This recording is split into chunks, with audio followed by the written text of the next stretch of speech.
Yeah. Now sparring with these bigger guys, it seems obvious, but kind of take me through how that's going to help you in 2 weeks, in 15 days. Like I said, I spar a guy in my own division or my own weight. They crumble.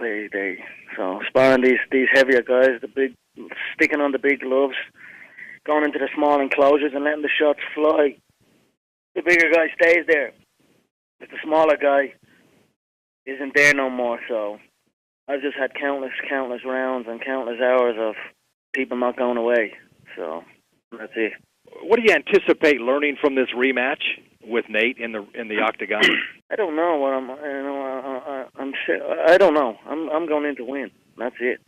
Nate, let me ask you a couple. We'll figure that out after the fight. Nate, let me ask you, when you got Conor down and he tapped, are you surprised at how quick that went, or? No, it was a fight. It was just kind of happening how it was happening. I was surprised that he wouldn't. A lot of fighters quit. Put them in that guillotine and they're done. They stay on top and they get finished. I could tell he was trying to stay in there. He went to his back, what a lot of fighters don't do. So that's one thing that he didn't give up. But there was nowhere to go. So no, it was time.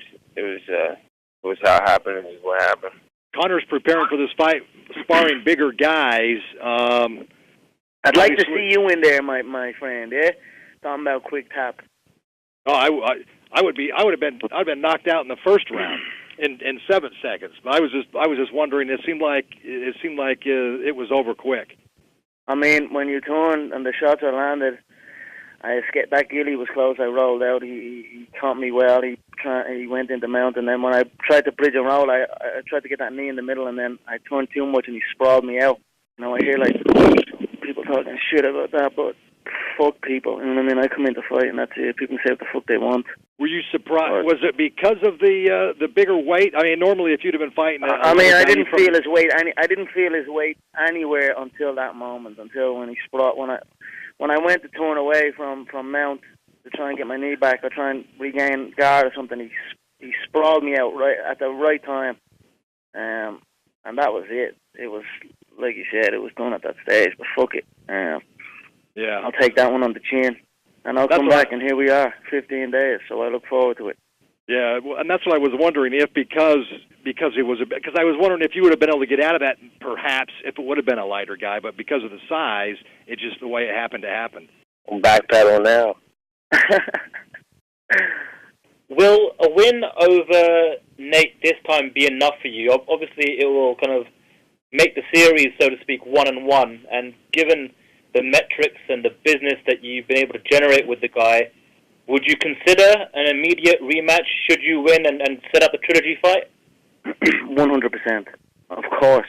Maybe not straight away, but most certainly this will be a trilogy fight. Me and the boy have something, and it ain't finished yet. Nate, same question to you. If you can't get the job done at UFC 202, would you like an immediate rematch and set up a trilogy fight with Conor? Who wouldn't want a rematch with somebody who beat him? Conor, I know this fight got pushed back from UFC 200, but has the delay been helpful to you on any level in getting on top of your training and maybe sharpening up anything for this fight? Well, it was a mess when that all happened, you know, when that 200 fell out, but I got what I had asked for. I wanted time. I wanted time to prepare correct, and that's it. Nate has been doing the run on the shows, and I've been chilling in Cabo on the yacht. So I got what I asked. And for what your role was going to be in Triple X2, we know Michael Bisping is in the movie now. Was that role originally meant for you? And yeah, I mean, I should get a cut. I didn't even get a thank you off Bisping. That was my role. Yeah, I met with the guy before the Aldo fight. The director came out. Him and his little team came out, and we spoke. And I said, "Yeah, I'll do the film." And then after the last fight, I rang him up and I said, "Listen, I can't go into this film because I don't. It's not something I'm trying to do right now. I need to get that win back. I need to go focus and do what got me here in the first place." So I disengaged from the film altogether. I mean, that was a 7-figure deal that I turned down so I could prepare for this fight. Bisping myself and Bisping are managed by the same people. Bisping scooped up the role. He got it, and that was that. So I just let that go. This is more important to me. I've said it before. I'm not in this for show business. This is this is the fight business I am in here, and that's all I'm trying to do here. I'm not trying to do none of this other shit. Question for Conor. Conor, I know that for this camp, you guys have brought in a lot of different training partners, and John Cavanaugh told me you guys have specifically trained for Nate, which is something you've never done before.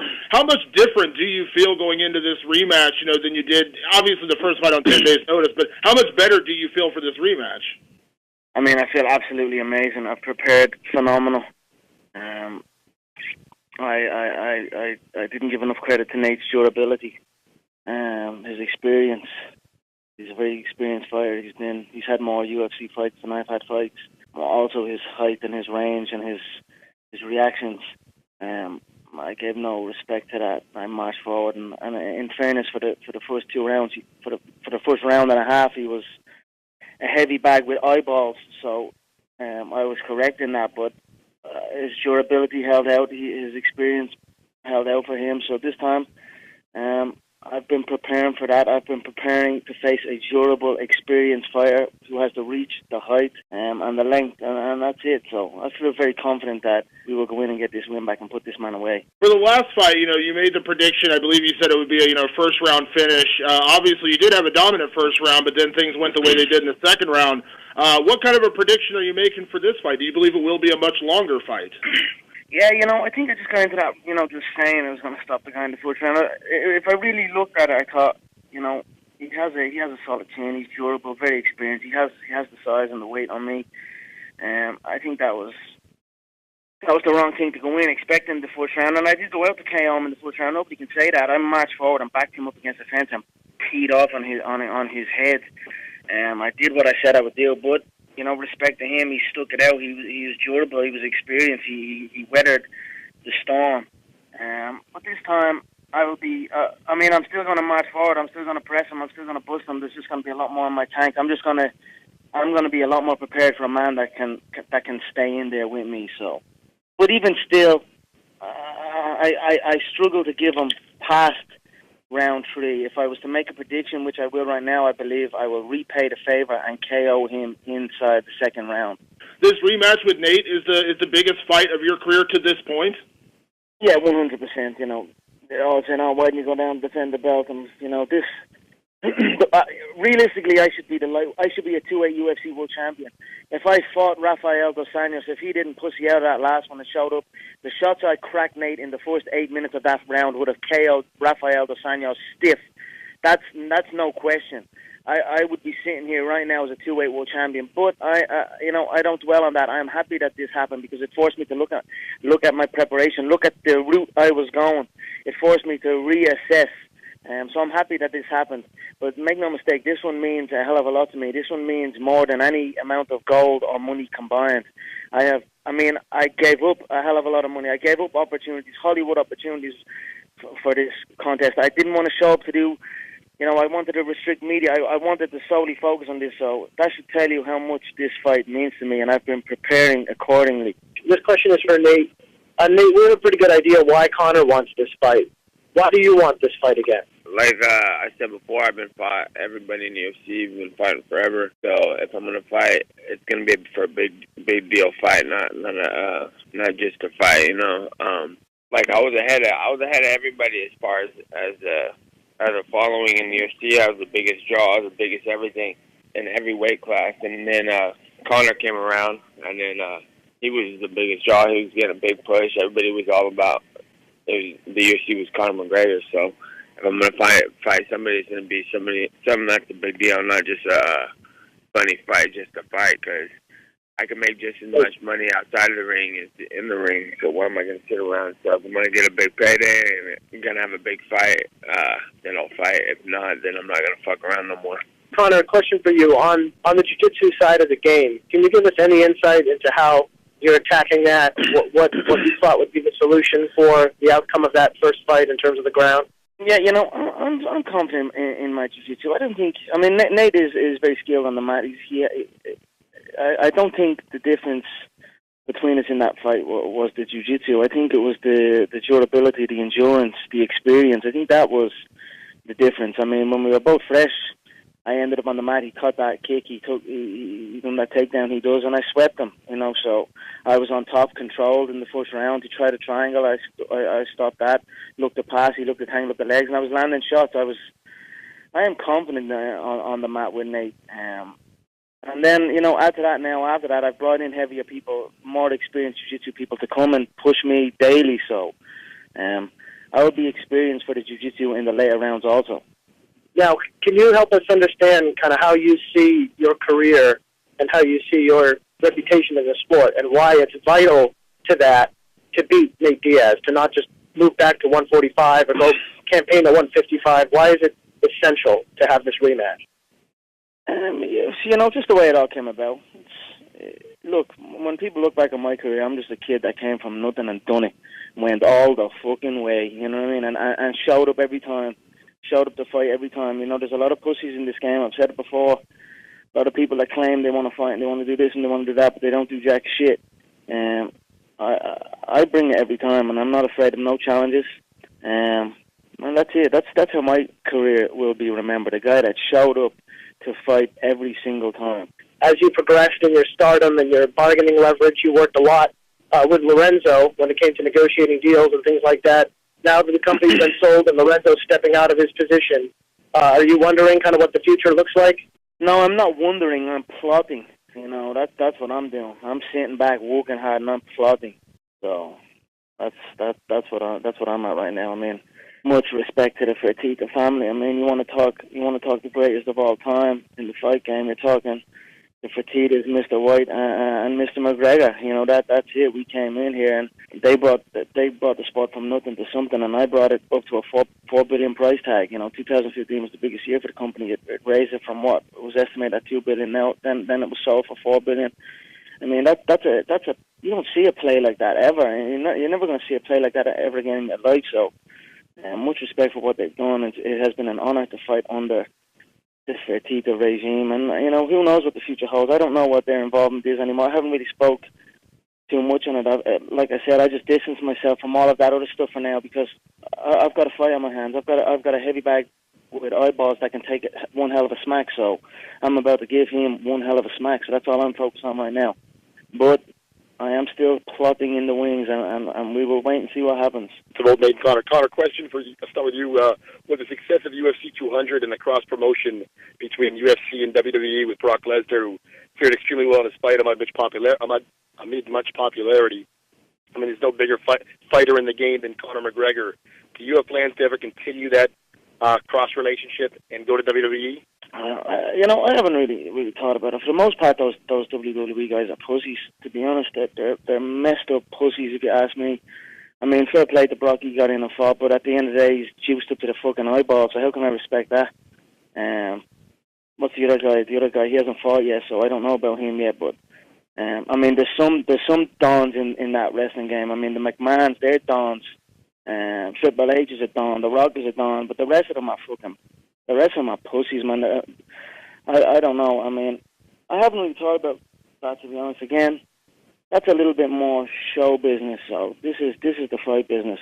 Does the fact that you lost the fight give you an extra edge this time around, or win or lose, it wouldn't have mattered? You've got that drive that would have pushed you forward either way. Yeah, I'm an expert at adaptation and overcoming adversity. I've been doing it my whole life. I've faced many defeats in all forms of fighting, not just MMA, but in everything. So, and I've always come back stronger. So, I mean, we win or we learn. That's what my coach John says, and that's what we do. I feel I have grown as a fighter. I've gained some valuable experience. Usually when I go in, I tip them, they go down. That's it. My division, I killed them. Check my record: 3.5 second knockouts. Want to be accurate? But they knocked out all the way 11 seconds if you want to be accurate. I have 16-second knockouts on my record. When I hit them, they fall. So it was nice to go in there and face a man that although he was close to crumbling, he stuck it out and showed his experience and joy. But it was nice to experience that. And now I have a chance to go back in and use what I have learned from that, use my experience gained from that fight, and go at it again. So I'm very, very excited for this fight. It's going to be a hell of a fight. The last one was a hell of a fight. We went in there, we stood toe-to-toe. The fans are in for a treat, but make no mistake, my hand will be raised. Conor, first of all, for you, I know Dana has said that he wants you, after this fight, to return to featherweight against Aldo. Will you do that? You know, I haven't really spoken about it to anyone about what's next. Who knows what's next? Right now, we're 15 days away from a war, and I'm ready for the war. So that's all I'm thinking of right now. Let's have this war. You know, he's been talking about full camp. I only had 10 days to prepare. If I had a full camp, he wouldn't even have hit me. Well, let's see what that's about. You know what I mean? Let's see what all that's about. So I'm looking forward to going in there and having this fight with this man. It's something I'm really, really looking forward to, and fuck everything else. I mean, to see Aldo come back and win that fight against Frankie, I was happy for Aldo. You know, when you see a long-time champion get knocked out like that, the way I knocked him out, you know, I said it then. I felt sorry for him a little bit, you know. So, and then on top of that, Frankie's team, they were all talking shit. That fat coach that holds mitts, he was talking a lot. He's still talking shit. So, that was why I was there. I wanted to see if this motherfucker comes through this and can do what he's saying. Well then it's on. But now Aldo's at the taking that belt again. So, I was scheduled to fight Aldo many times. We had like a 2-year media run. I spent so much time with that man, and then he pulled out, and then we finally got into it, and it took me one shot to the crown to shut his lights out. And so I don't know what I'm thinking. Right now I'm prepared for a war, and that's it. 15 days. Let's fucking bring it. How do you know that you've effectively bridged that gap, you know, to deal with the extra weight, the extra power that you'll need, and well, I've brought in middleweights to prepare for me. You know, there's a reason why I'm sparring middleweights every goddamn day, and he's sparring flyweights. We're preparing for different style opponents. He's preparing for the lighter, faster guy, and I'm preparing for the heavier, slower man. I can take a smack, and that's it. I mean, we'll find out in the night, but I've put in the work. I've put in the work so hard for this one. I've got rounds on the mat, in the cage, in the ring, and I've been in the trenches since March 5th, since that last one. I've been hustling since that last one, so, and I didn't let nothing break it.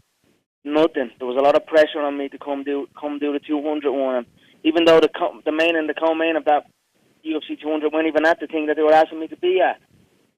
So I didn't let nothing interrupt my preparation, and that's it. I've been prepared for this one. I've been preparing for this one since March 5th, since that very night where I lost that last match.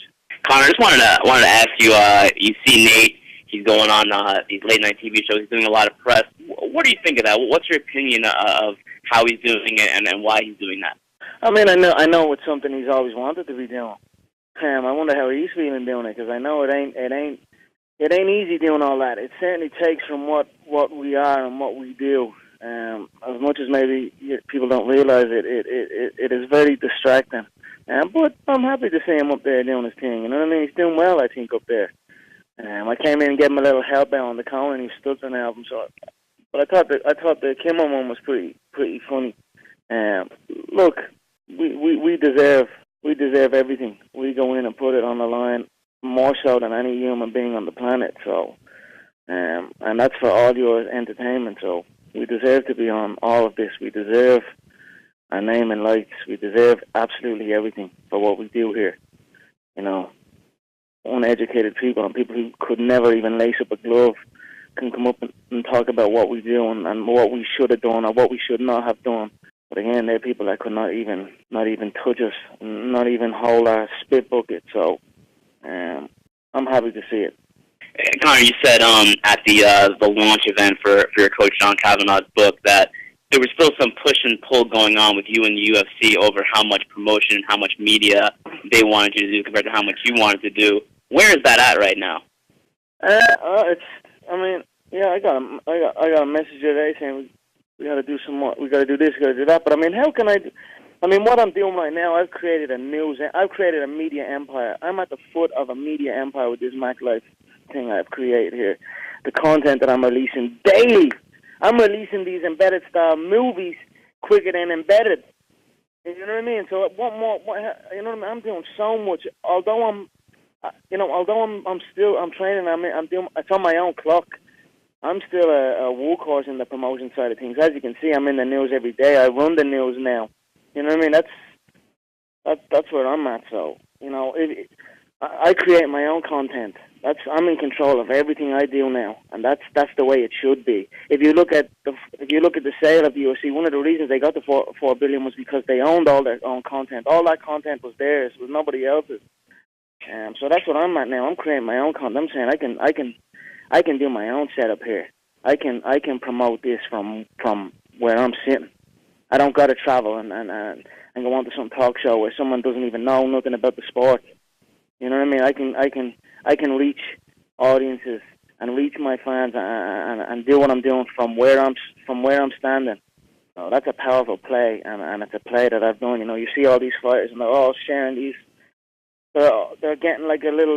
They must be getting like a wage or something off these little clickbait sites and all this. You know what I mean? And fair play to them, get that money where they can. But I went one better and I created my own empire. You know what I mean? I honestly feel like we're in a new age here.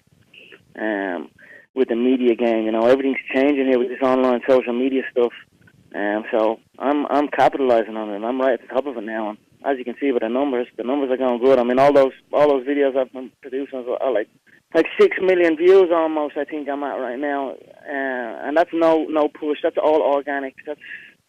So I mean, I'm a promotion machine, and I'm only starting. We're only on day one, really. You know, I've only set the thing up a couple of weeks ago, 2 weeks ago or something.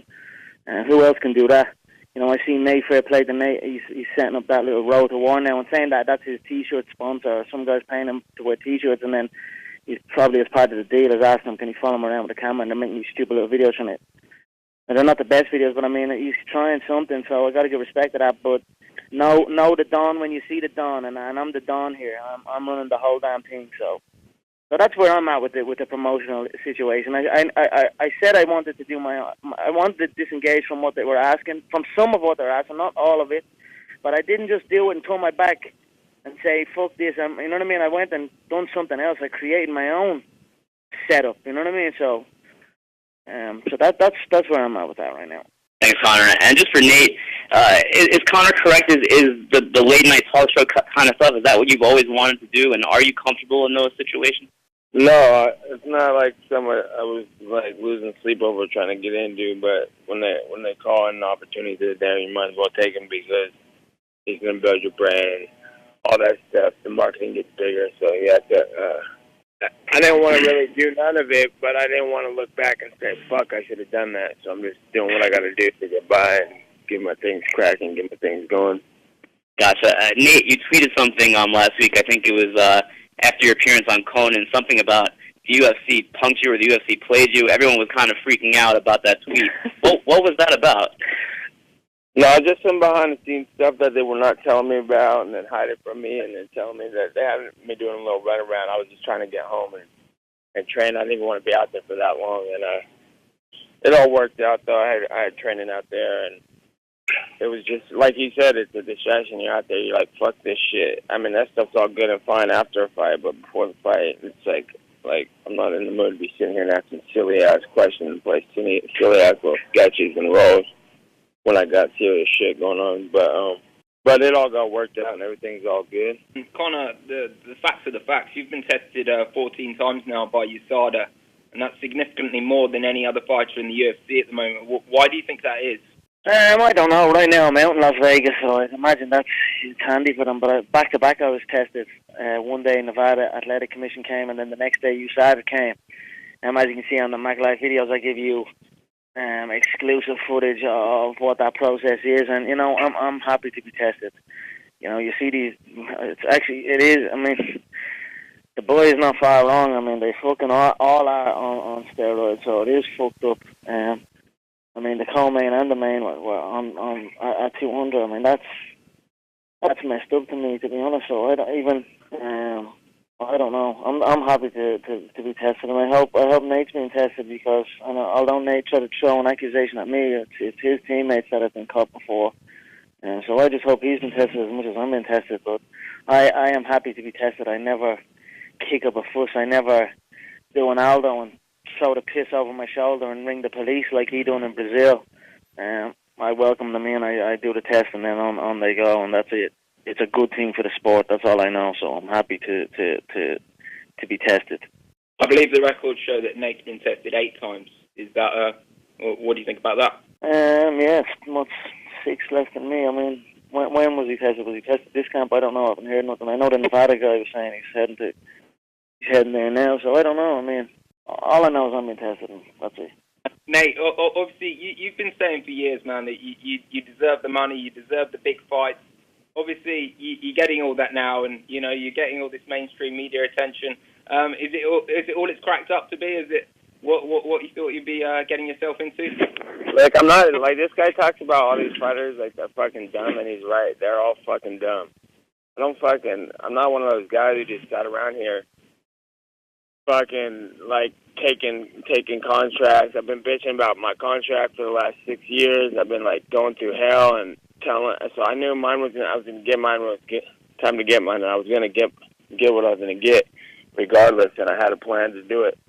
And it's not thanks to Conor that I got all of it. But I'm going to say that it was a shortcut. But if I was stupid, I wouldn't have got to where I'm at. I did what I had to do. I got that fight with Johnson.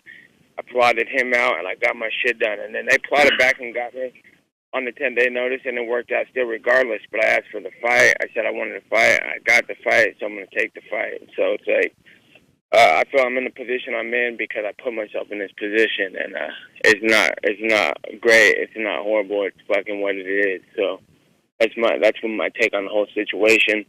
And so I wasn't following the leader on making some money here. I was going to get my money regardless, and I was going to